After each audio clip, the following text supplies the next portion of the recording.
Thank you very much, Les Cora. And I'm glad to get the opportunity to speak today on the budget, and when we had the dust has settled on what is a very, very anti-rural budget for the people of rural Ireland. I can give several reasons for that, and sometimes when you see something positive, you have to look at the small print, and then when you look at the small print, you see the reality of the story. If you're living in the farming community, this is an ideal opportunity to turn things around for farmers with the suckler grant and whatever, and that's not going to happen here. 300 was what the farm organisations felt that the suckler grant should have been. Unfortunately, there's going to be no percentage rise. The only percentage rise that I saw in the budget, and unless it comes out in a small print that I'm not seeing, is animal rights groups will be getting a 50% increase in their budget, which is excellent in its own right for them. But for the farmer, that's trying to rear the animal and keep the animal on the field and work to provide meat to the people and provide food to the people is a difficulty. Look at the public transport budget; it's down 4%. We have 50%, which was a good announcement, and I welcome that, a 50% cut for our youth and their transport travels. But now we find out today the devil's in the detail. And if you're not in a PSO route, which many counties aren't, they're not going to be allowed that 50% cut. And there's rumour today that the minister is scrambling to try and rectify that matter, because a lot of routes, and I can't name other counties, but apparently Wexford and many counties throughout the country are not classified as PSO routes. So them young people will now not benefit from the 50% cut that you're supposed to have given them in youth travel. So this is something that has to be, and it is Minister Ryan's duty, in fairness, not you, Minister, maybe, to look into it. Yeah. That's why I'm only telling you it is a 50% increase. That's all I saw in the document that came out yesterday. But what came out yesterday, I'm only telling you, Minister, what came out yesterday. But what I'm trying to say to you, I've moved on from that now to the next issue. You probably have your right to reply later on, but I want to give you the facts about the public transport, as I say, for the young people. That if this is the case, and it's only PSO routes, this is going to disqualify most areas in Ireland. In rural Ireland, of course, it won't disqualify anybody that wants to take the Lewis or the Darts. Of course, we look after all them. But I'm afraid in rural Ireland we don't have Lewis and Darts. We don't have a public transport service worth talking about, but we certainly don't have Lewis and Darts. So this 50% deduction for the young people, there's a sting in the tail, and it has to be rectified. I have a private operator in West Cork coming up several times a day. He's taken 70% of the young people from West Cork to college now, which is great and super. He has no benefit got whatsoever out of yesterday's budget. When he started the route last year, he was paying €110 every time he went to Cork. He's now paying €165 for the same trip. Carbon tax. You're going to put him out of business, and you're going to put more cars back on the road. That's exactly what you're doing. And you're so removed from reality. You're quite happy there, Smug, saying that we're absolutely talking bonkers. This is the facts. Talk to the people on the ground. They'll tell you the facts. So if he and to think that he can't qualify, even though he's bringing 70% of the young people up from West Cork Connect, he won't be able to qualify for this 50% deduction. The young people. What's wrong with the young people of West Cork? Should they have an equal right, the same as if you came from Dublin or any other part of the country? And they should be equally seen after. So Minister Ryan has made a real mess up here, and it needs to be rectified immediately, because it is an anti-rural budget. And the problem is the TDs that are from Fine Gael and Fianna Fáil are no longer able to talk inside around the table. They're sound asleep, and the Greens are wagging the tail. But I'll tell you one thing: you listen to the people when you go to the doors, because they're not going to let this go. I can tell you. Carbon tax. Did you see what the farm organisations? Every one of them have come out furious about this budget. It's a complete and utter letdown for the people. But the carbon tax is a simple attack on the people of rural Ireland, so we can buy fleets of buses and fleets of beautiful Darts and every delivery that Dublin needs. Ireland needs it, and I've been saying long enough, we can't carry Dublin on our back. And this is what's happening here. You're allowing it happen, and I'm asking the people from Fianna Fáil, the good people that were there long ago, that fought for their people, and the good people of Fine Gael that are turning in their graves today, get up and speak on behalf of the people, and stop being asleep behind the wheel, and back in that Green government till they take us to the edge. You're outside today, Fine Gael and Fianna Fáil, patting the people with having the crisis of the peat moss. So who created the crisis? Only the government that's here. Forestry, The poor people going out of business. We're importing everything to keep the Greens happy. Don't worry, I was over in Castledown at a funeral the other day. Colombian briquettes for sale. What a farcical situation above in Castletown Bear. Colombian briquettes. In the name of God Almighty, what's wrong with you? Would you come out the fog? And we have fine briquettes in our own country and be proud to have them and not to be importing them. The carbon footprint, don't worry about the carbon footprint in, because they'll keep the Greens happy, because they'll be able to tell their buddies across the world, we don't make them at all. But they're selling them here. And we don't bring in, we don't make peat moss anymore. Don't worry about that.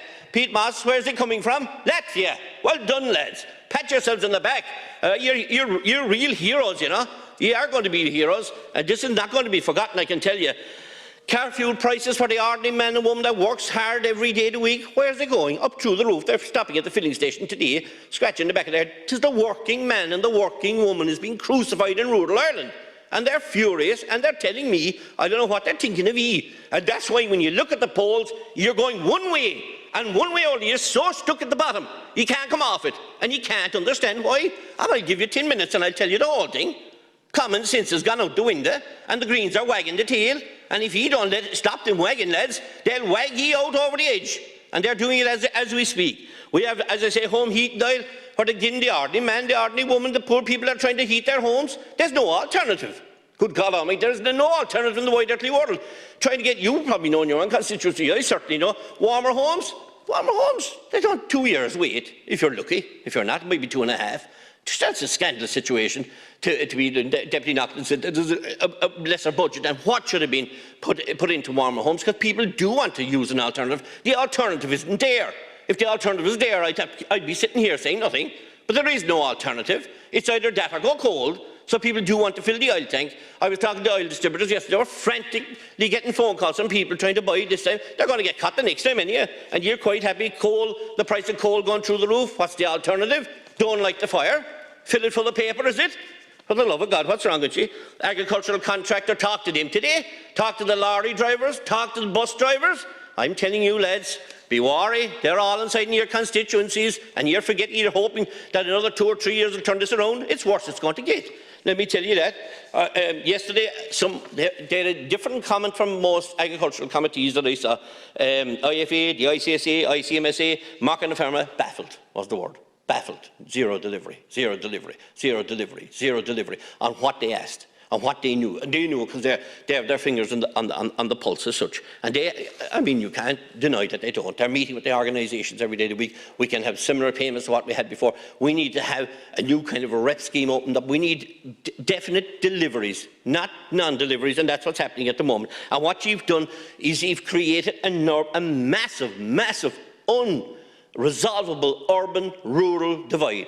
Instead of bridging the gap and working towards building both working together, there's no together. You've gone so far apart, there is no mending unless this government is moved.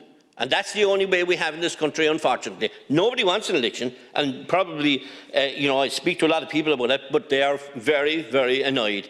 And a budget like this creates a massive divide. We, in the Rural Independent Group, put forward our own submissions. We called for rural proofing of all of this budget. There is no rural proofing. There's nothing rural inside that budget. It is anti-rural proofing, is what you've done. So, that's left us in a very difficult situation. But it's easy for me. I can go back and I'll say I'll fight my corner, and I'll fight the corner for the people that tell me what's wrong, the people that will be in my clinics this weekend, the people that will be ringing my phone. People are furious at the way they've been treated and let down. A certain sector of society, and that happens to be the people of rural Ireland, are being hit and hit hand. And this is in the hands of Fine Gael and Fianna Fáil, and they can stop this. They can stop this Green Party wagging the tail and start kicking up at the government, around the government, the cabinet table, and start kicking for rural Ireland and put them first and put them foremost. And if you don't do that, you'll never be forgotten for what you do. What did the fishermen get in this budget? Zilch. What did you do to the fishermen? He ruined their incomes. You know he did. You can say what you want. It's quite common and plain to see. You put your hands, you put the whole fishing industry, their future, in the hands of Michel Barnier, and he looked after France, and he said, "To hell with you, Ireland," and he collared you to your eyeball. And I was telling the Taoiseach here, Micheál Martin, on the run-up to it, even Leo Varadkar at the tail end of his leadership before that, don't leave it in the hands of a Frenchman. Make sure to have an Irish minister out there fighting for the Irish people. He failed, and failed shockingly.